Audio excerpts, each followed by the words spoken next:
Hi, and welcome to the very important dudes and dudettes in film history show on thesubstream.com, the James L. Brooks edition.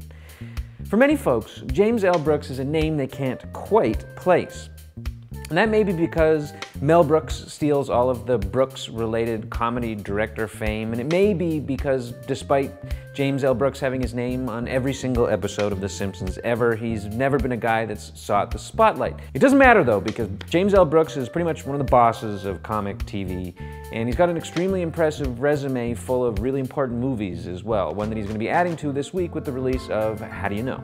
You gotta start in TV writing for shows like My Mother the Car, That Girl, and The Andy Griffith Show. And then kind of right after that, he just kind of basically revolutionized comedy on TV with the Mary Tyler Moore Show in 1970. Mary Tyler Moore Show benefited, this is cool TV history, from this thing called the Rural Purge, which happened at CBS and the other American network TV stations, which was basically a 3-year holocaust in which a whole bunch of really popular farm, rural, yeehaw, good old boy TV shows were canceled. And that was because TV executives basically discovered the concept of demographics. And they discovered in particular that advertisers really liked the urban, young, have money demographic. And that was not the demographic that liked all of these weird rural shows. Pat Buttram, who played Mr. Haney on Green Acres, called 1970 the year that CBS canceled everything with a tree in it. They canceled Green Acres, they canceled Lassie, they canceled Hee Haw.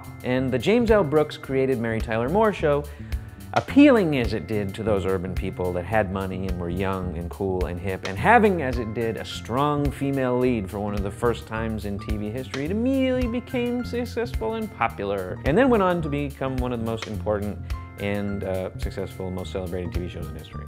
Good job, James L. Brooks and Mary Tyler Moore. After spinning off Rhoda and the dramatic Ed Asner vehicle Lou Grant, James L. Brooks went on to create Taxi, which, despite having Danny DeVito, it was eventually canceled. But that's okay, because that helped usher James L. Brooks directly, more or less, into feature filmmaking, which he did with the mild, kind of funny, pretty okay Starting Over. He followed that up immediately with the extremely successful, extremely popular Terms of Endearment, for which he won the Oscar for Best Picture, Best Director, and Best Adapted Screenplay for his version of Larry McMurtry's novel. Are you starting to get the sense that this guy might know what he's doing? His next project was the Nearly Perfect Broadcast News, which is created under the banner of his new production company, Gracie Films. Gracie Films eventually, after L. Brooks hired cartoonist Matt Groening to do a series of shorts for the Tracy Ullman Show, would produce Groening's spin-off from that, which was the kind of successful, I guess, relatively long-lived show, The Simpsons.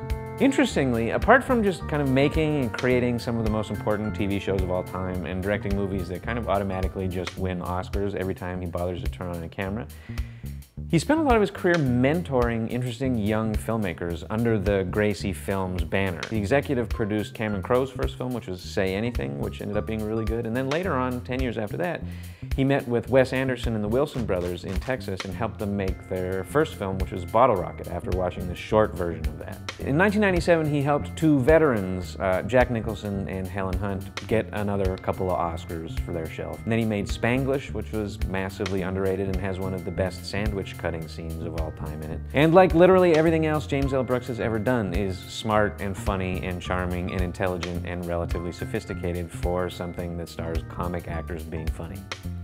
How do you know? Well, How Do You Know be all that as well? I mean, the guy's got one of the all-time track records. He doesn't mess up very often, I'll do anything aside, and he doesn't just crank stuff out for the sake of working. You couldn't pick this guy out of a lineup, and that's to a large part because he doesn't seek out the spotlight.